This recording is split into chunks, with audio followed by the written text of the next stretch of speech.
ദേശീയ പത്രദിനം ആചരിക്കാൻ തുടങ്ങിയത് പ്രസ് കൗൺസിൽ രൂപവൽക്കരിച്ച ആ ദിനത്തെ അനുസ്മരിച്ചുകൊണ്ടാണ്.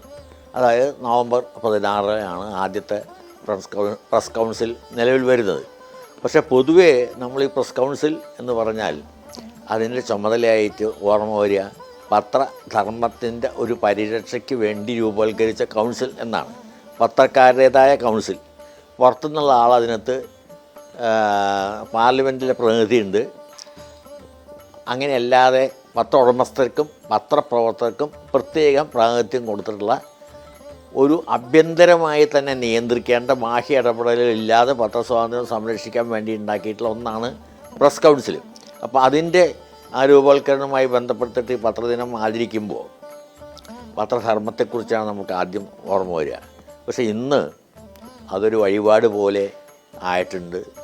അത് ഇന്ത്യയിൽ മാത്രമുള്ള പ്രശ്നമല്ല, ലോകവ്യാപകമായിട്ട് വരുന്ന പ്രശ്നമാണ്.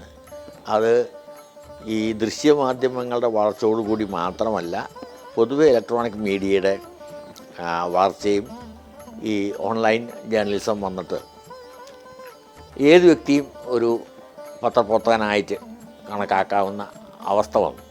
അപ്പോൾ അതിനൊരു നിയന്ത്രണമില്ലാതെ വായ തോന്നിയതെല്ലാം പറയാം എന്നും വന്നപ്പോൾ ലോകവ്യാപകമായി തന്നെ പത്രസ്വാതന്ത്ര്യത്തെ നിയന്ത്രിക്കണം എന്ന അഭിപ്രായമാണ് ഇപ്പോൾ പ്രബലമായിട്ട് വന്നുകൊണ്ടിരിക്കുന്നത്.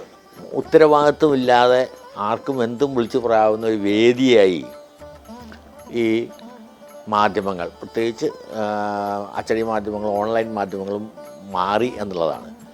അത് ഗുരുതരമായ പ്രശ്നങ്ങൾക്ക് വഴിവെക്കുമെന്ന് സാമാന്യം വിവരമുള്ളവർക്ക് ആലോചിച്ചാൽ മതിയാകും.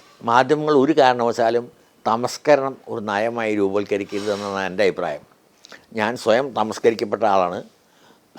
പക്ഷേ തമസ്കരിക്കുന്നത് സ്വീകരിച്ചാൽ ഇരിക്കുന്ന കൊമ്പ് മുറിക്കുന്ന പോലെ മാധ്യമങ്ങൾ ചെയ്യുന്ന പ്രവർത്തനവും ഉത്തരവാദിത്വം ഇല്ലാതെ ഒരു സ്വാതന്ത്ര്യവും പ്രയോഗിക്കാൻ സാധ്യമല്ല എന്നുള്ള ബോധം പത്രക്കാരിലുണ്ടാവണം.